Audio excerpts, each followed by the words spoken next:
Hey, it's Camo. Welcome to, see, Dallas is going to give me trouble for saying hey. I always say hey. Hi, it's Camo. Welcome to Nashville Access Pie Wagon Sessions here at the Pie Wagon in Nashville, just off Music Row. Sitting here with somebody who, coincidentally enough, their picture is on the cover of this album, and so is their name, Heidi Raye. So weird, Yeah, right? it's so weird. It's like getting Lou Gehrig's disease. Lou Gehrig had that. How did that happen? Anyway. How people are going to be mad at me for saying that. Probably. But it's just a coincidence that your name is on an album that you recorded. Absolutely.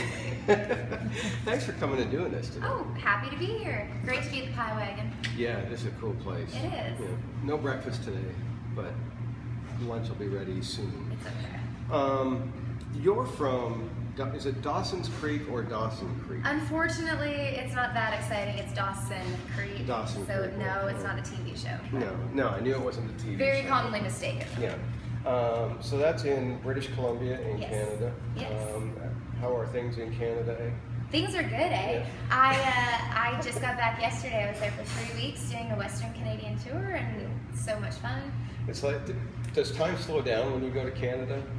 No, it was the fastest 3 weeks of my life because I go back every summer to see my family, and this time is the first. Normally I go back and I play like 1 or 2 shows in 2 weeks, and this time I played a show every single day I was there. Wow. It was either a radio performance or a band show or some kind of performance, but it was every single day, and so everything it was like try to get family time in during the day, and then like run off to sound check, and then try see them in the morning, and then run off here, and it went by very fast. Yeah, is your family being affected by those fires that are up there? Because I don't know.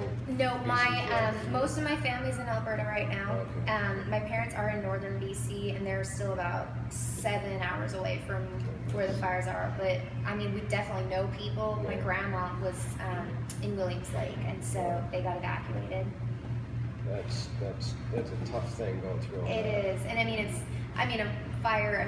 Any historic or disaster like that is tragic. But I mean, it's beautiful British Columbia. I mean, it's like the most beautiful scenery ever, and to see it on fire is really sad. Yeah. Now, did you play the Stampede, or were you there for Calgary Stampede? I got to attend. I was playing a private function that night, so I didn't play like a Stampede show, but I got to go cheer on the Chuck Wagon races. That's cool. That's crazy. The Chuck Wagon races. They're so fun. I grew up in my dad was both my parents were in the rodeo circuit, and so I grew up just loving anything rodeo, anything horses, cowboys, and so I've always loved Chuck Wagons, and getting to go watch was awesome. Do you ever have like a bucket list that's something you would want to do someday, is drive a Chuck Wagon? No. No. That's nuts. Those guys are absolutely They crazy. go, and it's so funny, like they go so fast, and it looks so easy, they're hanging on to the reins. But there's that seat is above the wagon. Yeah. You're not protected by anything. No seat belts. No seatbelt, and no wall. I mean, it's just a up seat, and then if you fall off, you go off. Like, that's it. there's nothing it's the holding you pioneer there. version of bumper cars. Yeah. Or demolition. Yeah, derby. very unsafe. Yeah. Cool. So, Cool. We're glad you're back in Nashville. thank you. Good to be back. One of the things we wanted to talk about was your Smokin' EP here, Worth a Shot. The single is called Worth a Shot. It's the title track. And when I listened to it, I thought, man, she's got like a really almost neo-traditional sound. You're not the recycled 80s drum loops. Right? You're doing country. Thank you. I take that as a huge compliment. I grew up loving 90s country. That's my genre. If I could just pick one decade of music, it would be 90s country. I just love George Strait, Alan Jackson, Reba, Faith Hill, Martina, Patti Loveless, Dixie Chicks, all that kind of stuff is what I grew up on and love listening to. And so we kind of, artist-wise, that's what I want to do. Of course, make it sound modern and commercial, but it's still very much country. Yeah, I really loved it. And when you talk about Martina, there was kind of, I hate making comparisons, but there were some hints of Martina style. Hey, if you're going to compare me to Martina, that is okay. I won't hate that. That's just fine. Now, how long have you been in Nashville? I started working here probably close to 10 years ago, and then at that point. I made the move. Just shy of 7 years. Okay. So technically, you've got 3 years to. I have 3 years to make that mark. Yeah. Is it tough? I mean, it's harder than I thought it'd be. You know, I grew up in, you know, the big fish in a small pond kind of thing, and I was like, oh, I can sing. You know, I'll go to Nashville and I'll just show up and strum my guitar, and I'll be like, oh, what record deal should I choose? Like, you know, I was a kid, and I was a teenager, and I thought that's how it's gonna be, you know. And that's not how Nashville works, to my surprise. But you know, I've learned a lot in the last 7 years that I've been here, and it's growing as an artist. Like, had I got a record deal when I was 18, I would not have kept it. You know, I didn't know who I was as an artist. I was writing really simple songs that, you know, and that just all comes with maturity and growth and co-writing and actually having stuff to write about. You know, yeah, what would I have written about? You know, and so now, you know, getting to write with some really cool people on Music Row and just learn how to be a better writer and learn who I am as an artist and what I want to say. And those are all really important things that, you know, I wouldn't have had back then that I do have now. So, you know, I'm grateful for the time that I've got to put in. What do you think is the most important thing you've learned since you were here? If you had to pick one thing. I think it'd be who I am as an artist. Yeah? Mm-hmm. You know, it's one thing to sing a song, but it's one thing to know what, like, branding and what is your style? What is it that you have to say that no one else can say, or that you're saying different? Like, because, you know, I started singing right from when I could talk, you know, but I was saying cover songs, obviously. And that's fine. You know, singers are great. They sing other people's songs, but how does that set you apart? And so it wasn't, you know, until the last few years, I'd say, that I discovered, you know, what is the subject matter I want to sing about? Who I am as a performer, you know, am I, you know, going to be dancing around the stage? Am I going to be singing like George Strait in front of the, you know, like all those kind of things? It's who are you when you're on the stage? What are you saying and how are you performing? Michelle Wright famously is always, and now it's come out, Janet Kramer is kind of the same way, in that if they haven't lived it, they don't want to sing it. Mm-hmm. Do you find that something that you think about, or are you just looking for great songs that, whether you've lived it or not? Mostly I'm writing things that I've either experienced or I'm going through or I'm witnessing. You know, if it's a story song, there is the odd song of mine I have that is just like way out there that is totally, you know, one of my songs is called Levi Luther Jones, and it's like a Hallmark movie, you know. So I have not in any way, shape, or form lived that or known anyone to live that. But those kind of songs are kind of fun. It's kind of similar to like Earl Had to Die or Goodbye Earl. You know, it's one of those things where clearly the Dixie Chicks did not kill. And I don't think Johnny Cash shot a man in Reno just to watch him die. Exactly. But sometimes those songs are just really fun to sing because you kind of get to take on a persona. It's like acting. It's like you're given a role and all of a sudden you're telling someone else's story in first person, and it's kind of fun. Do you find you have to do that when you're on stage anyway? When you take on, when you go on stage to perform, do you take on this persona of Heidi Raye artist? I mean, not really. Like, I'm pretty, I don't want to say obnoxious, but like, I've always loved the spotlight. I've always, like, if I can have a crowd, I'm like, yeah, that's, you know, let me draw a crowd, let me tell a joke or sing, or just, you know, I've always wanted to be like the center of attention right from a child. And so I think that when you're on the stage and you have that crowd and you have the attention, and I mean, it's probably just like a more confident, everyday Heidi, you know, just slightly more, you know, you have to be in control. I mean, you have, you know, several thousand people in front of you that you need to command their attention. And you paid money to see. And and you want to give them your best, and you want to make sure that the jokes you're telling work and are funny. That's something I always have a problem with. Apparently, my wife. Sometimes you fail. That's okay. Most times. If you fail, you just do an old like, "Who's drinking tonight?" And then you've redeemed yourself because everyone goes, "Woo." I'm gonna have to remember that line. Who's drinking tonight? It probably doesn't work if you're telling a joke in your kitchen to your wife. It's worth a shot. It's worth a shot. That's right. So your EP is out. A lot of artists are doing EPs now because it's just economically Makes sense. Makes sense. 5 songs. Mm-hmm. You're signed to Harlan Howard Records. That's kind of, I mean, Harlan Howard is just kind of the hallmark for country songwriting. Yeah. Is that cool, being signed to a label that represents a guy like that? Absolutely, it is. And it's nice to kind of keep the name alive, you know, not that, you know, everyone over the age of 40, you know, Harlan Howard is still like this, you know, a lot of the younger generation wouldn't know his name anymore, you know, and so it's kind of nice to be able to tell people who don't know who he is, and then they go, wow, oh, I've all the pieces, oh yeah, sure, I know that song, you know, and so that's kind of cool that I'm like, you know, carrying on the torch a little bit.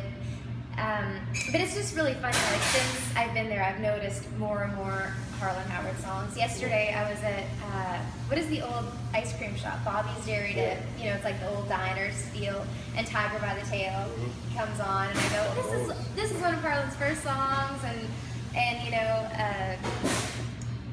last weekend I was playing a rodeo in northern Alberta, and one of the cover songs that the band was doing was Heartaches by the Number, and I go, oh, it's Harlan's song, you know, and I feel, you know, I text Melanie, you know, his wife and my publisher, and sent her a video of it. She goes, oh, Harlan's looking down on you, you know, and it's fun to, you know, to be a part of something that is so legendary, really. You're right, and so many of those songs people don't even realize he had. I mean, Jamie Johnson did that tribute to Harlan Howard. Yes. You hear those songs, and it's like, man, those are just killer songs. He knew how to get in, make a point, and get out in 3 minutes, and be killer doing it.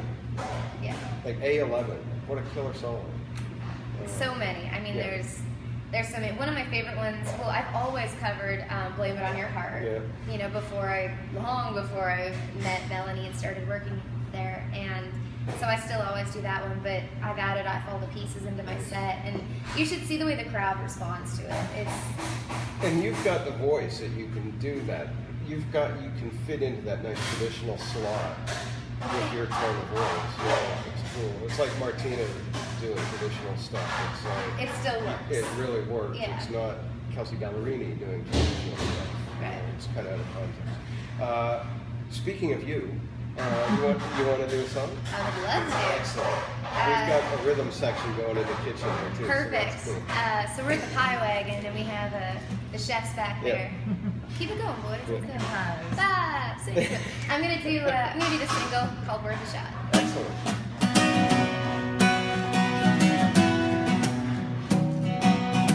Sideswiped out of nowhere. Here's me acting like I don't care. It's you, not me. Way to bring that originality. Oh, well, I'm sure I'll miss a thing or two. Oh, but here's to getting over you. I don't think kissing on a string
country.